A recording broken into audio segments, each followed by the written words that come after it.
Bismillahirrahmanirrahim. Assalamu alaikum, dear students. Welcome to my YouTube channel Unwind Science, Know and Grow. Today we are going to start our chapter number 1, Introduction to Biology. In this chapter, we will study about the different branches of biology, application of biology, and the contribution of Muslim scientists in the study of science. As we all know that biology relate करती है science के साथ, तो सबसे पहले हमें पता होना चाहिए कि साइंस क्या है। हमारी दुनिया में जितनी भी चीज़ें हैं उन सब की नॉलेज और उसकी इन्फॉर्मेशन को हम साइंस कहते हैं। चाहे वो अर्थ का स्ट्रक्चर हो, अर्थ की फॉर्मेशन हो, बदलते मौसम हो, एयर की फॉर्मेशन हो, समुंदर में लहरें किस तरह से बनती हैं, फूल किस तरह से खिलते हैं और बारिश किस तरह से होती है, बादल किस तरह से बनते हैं, एक आम सा वायरस किस तरह से बीमारियां फैलाता है और घर में जलने वाला बल्ब किस तरह से जलता है और उसको एनर्जी कौन प्रोवाइड करता है। इन सब को हम साइंस में स्टडी करते हैं। अगर हम साइंस की प्रॉपर डेफिनेशन की तरफ आए स्टूडेंट्स, तो वो ये है: science is the study in which observations are made, experiments are done and logical conclusions are drawn in order to understand the principles of nature. अब ऑब्जर्वेशंस क्या हैं, एक्सपेरिमेंट्स क्या हैं, लॉजिकल कंक्लूजन्स क्या हैं, वो हम देखते हैं। अल्लाह ताला ने हमें 5 सेंसेस दी हैं। उन 5 सेंसेस को यूज़ करते हुए अगर हम अपने इर्द गिर्द की चीज़ों का बहुत जायज़ा लेते हैं तो उसको हम ऑब्जर्वेशन करते हैं। और उन सेंसेस में कौन कौन सी सेंसेस शामिल हैं? एक, आँख से देखना; दूसरा, नाक से सूंघना; ज़ुबान से चखना; कानों से सुनना और हाथ से टच करना। इन सब को यूज़ करते हुए जब हम इर्द गिर्द की अशिया से कोई इन्फॉर्मेशन इकट्ठी करते हैं तो उसको हम ऑब्जर्वेशन कहते हैं। और उसके बाद हम एक स्टेटमेंट, अपना ख़याल ज़ाहिर कर देते हैं, और उस स्टेटमेंट या ख़याल को हम हाइपोथेसिस कहते हैं। फिर उसके बाद उस पे हम उस हाइपोथेसिस या स्टेटमेंट में हम डिफरेंट एक्सपेरिमेंट करते हैं उसको गलत या सही साबित करने के लिए। और एट द एंड पे जो भी रिज़ल्ट निकलता है हम उसको अपनी फाइनल थॉट या लॉजिकल कंक्लूजन कहते हैं। मतलब कि उस एंडिंग रिज़ल्ट के पीछे एक लॉजिक होना चाहिए। जस्ट फॉर एन एग्जांपल, आपके सामने एक बच्चा है जो कि इस प्लांट की ऑब्जर्वेशंस कर रहा है अपनी 5 सेंसेस को यूज़ करते हुए। उसकी स्टेटमेंट ये है कि इस प्लांट पर कोई फूल नहीं निकलता, लेकिन वो उस स्टेटमेंट को गलत या सही साबित करने के लिए उस पे एक्सपेरिमेंट करता है। और वो एक्सपेरिमेंट क्या है? पहले उस प्लांट को वो घर के अंदर रख के देखेगा, उस पे कोई फूल नहीं निकलेगा। ठीक है जी, ये सामने आपके। लेकिन जैसे ही उसने उसको धूप में रखा घर से बाहर, तो उसने ये देखा कि चंद ही दिनों बाद उस पे कुछ फूल निकलना शुरू हो गए। तो उसने कंक्लूड ये कर लिया कि अगर इस पौधे को मैं घर से बाहर रखूँगा सूरज में, सूरज की रोशनी अगर इस पौधे को प्रोवाइड की जाएगी तो इसमें यकीनी तौर पर फूल निकल आएँगे। तो ये इसका फाइनल कंक्लूजन था, फाइनल थॉट थी इसकी। इसके पीछे एक लॉजिक था, वो आपके सामने है कि अगर इसको हम धूप में रखेंगे तो इस पे फूल निकल आएँगे।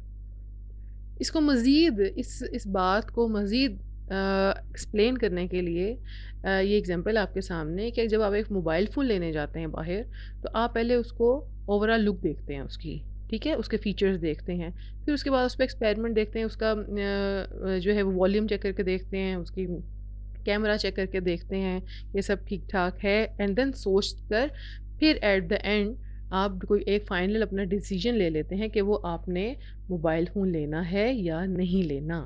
ठीक है जी? सो एज़ हम हिस्ट्री की तरफ जाएँ तो पहले ज़माने में क्योंकि साइंस का नॉलेज बहुत थोड़ा था, तो जितने भी साइंटिस्ट हैं, एशिएंट साइंटिस्ट, पुराने ज़माने में जितने भी साइंटिस्ट थे, उन्होंने क्या किया कि जो भी जिस भी किस्म का नॉलेज था, चाहे वो अर्थ का नॉलेज या उसके एनवायरनमेंट का नॉलेज था, चाहे वो प्लांट से रिलेटेड था, चाहे वो एनिमल से रिलेटेड है, सेल से, एटम से, माइक्रो ऑर्गेनिज़्म से, या चाहे वो इंसानों से रिलेटेड कोई भी नॉलेज था, उस सब को उन्होंने एक ही बुक में बंद किया हुआ। उसको एक ही टॉपिक का नाम दिया हुआ था और वो था साइंस। क्योंकि नॉलेज बहुत कम था, इसलिए उसको एक ही टॉपिक के नीचे या एक ही बुक के अंदर बंद कर दिया हुआ था। लेकिन जैसे with the passage of time science का नॉलेज बढ़ता चला गया, डिस्कवरीज़ होती चली गईं और उसके नॉलेज को समझना और सँभालना बहुत मुश्किल होता गया। तो साइंटिस्ट ने क्या किया? साइंस को डिफरेंट ब्रांचेस में कन्वर्ट कर दिया। वो क्या हैं? मेजर तो हमें पता है कि फ़िज़िक्स, केमिस्ट्री एंड बायोलॉजी है। इसके अलावा भी बहुत सी दूसरी ब्रांचेस हैं, जैसे केमिकल फ़िज़िक्स है, बायोकेमिस्ट्री है, मेडिसिन है, जियोलॉजी है, geochemistry, astronomy and so on. बहुत सारी ब्रांचेस हैं। और इन ब्रांचेस में क्यों कन्वर्ट किया? क्योंकि नॉलेज आहिस्ता आहिस्ता दिन ब दिन इतना बढ़ता चला गया था कि उसको समझना और उसको इकट्ठा एक ही जगह पे रखना बहुत मुश्किल था। तो इसलिए उन्होंने उनको ब्रांचेस में कन्वर्ट कर दिया डिफरेंट। इसकी एग्जांपल ये है कि क्यों ब्रांचेस में साइंस की नॉलेज को कन्वर्ट करना पड़ा कि आसानी हो पढ़ने में। आपका स्कूल है, आपके स्कूल में डिफरेंट लोग काम करते हैं। पहले तो प्रिंसिपल हैं, उसके बाद आपकी एडमिन हैं, अकाउंटेंट हैं, टीचर होते हैं, आपकी स्टूडेंट एंड एक क्लीनिंग लेडी होती हैं। ठीक है जी, इन सब का डिफरेंट काम है। ठीक है, अब अगर प्रिंसिपल ये सारे के सारे काम खुद करना शुरू कर दे, या कोई भी इंसान ये सारे के सारे काम खुद करना शुरू कर दें, तो वो सही तरह से मैनेज नहीं होंगे और वो काम सही तरह से होगा भी नहीं। इसलिए इन सब पोस्ट के लिए एक अलग अलग पर्सन को मुख्तस कर दिया, जिससे क्या होगा, वो काम एक तो बहुत अच्छे तरीके से हो भी जाएगा, और दूसरा ये कि उसमें किसी भी किस्म की कोई प्रॉब्लम जो है वो आसानी से डिटेक्ट हो सकती है और हम उसको सॉल्व भी कर सकते हैं। ठीक है जी, ये हमारे साइंटिस्ट हैं डॉक्टर अब्दुल सलाम। इनको नोबेल प्राइज़ भी मिला था। इन्होंने कहा था कि scientific knowledge is the common heritage of Mankind. इसका क्या मतलब है? सबसे पहले तो आप ये समझें कि हेरिटेज का क्या मतलब है। हेरिटेज ये है विरासत। जैसे पेरेंट्स की तरफ से हमें जायदाद में या किसी चीज़ में हिस्सा मिलता है, तो हम कहते हैं कि ये हमारा हेरिटेज है। ठीक है, ये हमारी विरासत है। तो इन्होंने कहा था कि साइंटिफिक नॉलेज मतलब साइंस का जो नॉलेज है, ये पूरी दुनिया के लोगों का हेरिटेज है, पूरी दुनिया के लोगों की विरासत है। इसका क्या मतलब? इसका मतलब ये है कि जितने भी दुनिया में लोग हैं या कंट्रीज़ हैं या साइंटिस्ट हैं, इनमें से कोई एक भी ये क्लेम नहीं कर सकता कि साइंटिफिक जितना नॉलेज जितना भी है वो हमारा है, या साइंस में जितनी भी तरक्की की है वो बस हमने की है, या कोई ये कह दे कि साइंटिफिक नॉलेज पे सिर्फ़ और सिर्फ हमारा हक है और ये हमारी प्रॉपर्टी है। ऐसा नहीं है, क्योंकि साइंस एक ऐसा नॉलेज है जिसमें अराउंड द ग्लोब जितने भी लोग हैं, चाहे वो फार्मर है, चाहे वो स्टूडेंट हैं, चाहे वो टीचर है, साइंटिस्ट, इंजीनियर, हर कोई, हर किसी ने अपनी जगह पर रहकर इसमें अपनी कंट्रीब्यूशन की है। अब देखें, अगर फार्मर नहीं होगा तो खाना नहीं बनेगा। वो अगर खेतों में अच्छे से काम नहीं करेगा तो हम तक खाना नहीं पहुंचेगा। अब हमारी जो है वो सोसाइटी में, सिटी में, हमारे मुल्क में अगर कोई स्कूल ही नहीं होगा तो स्टूडेंट्स ही नहीं होंगे, और स्टूडेंट नहीं होंगे तो फिर साइंटिस्ट किस तरह से बनेगा। तो अब हमने साइंस के बारे में पढ़ लिया। हमने ये भी देख लिया कि साइंटिस्ट ने साइंस को क्यों डिफरेंट ब्रांचेस में कन्वर्ट कर दिया था। अब हम जो साइंस की एक ब्रांच पढ़ने जा रहे हैं वो है बायोलॉजी।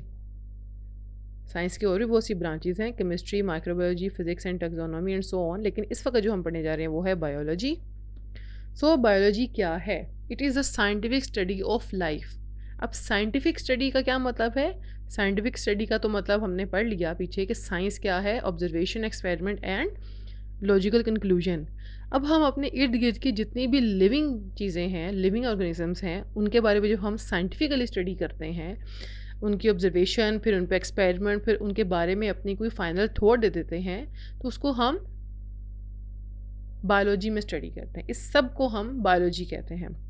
बायोलॉजी जो है वो एक्चुअली ग्रीक का वर्ड है, और वो दो अल्फाज से मिलके बना है, एक बायोस एंड लोगोस। बायोस का मतलब है लाइफ, ज़िंदगी, जानदार, ज़िंदा।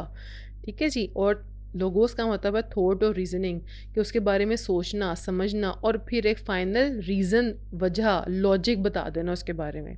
तो इन दोनों का जब हम देखते हैं इसकी मीनिंग को, तो फिर हम इकट्ठा उसका नाम क्या दे देते हैं कि ये बायोलॉजी है।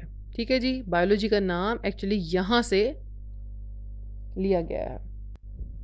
सो बायोलॉजी हमें हमारी डेली लाइफ की डिफरेंट प्रॉब्लम्स को सॉल्व करने में हेल्प कर रही है। आप में से बहुत से स्टूडेंट्स होते हैं वो ये कहते हैं कि बायोलॉजी हमें कहाँ हेल्प कर रही है।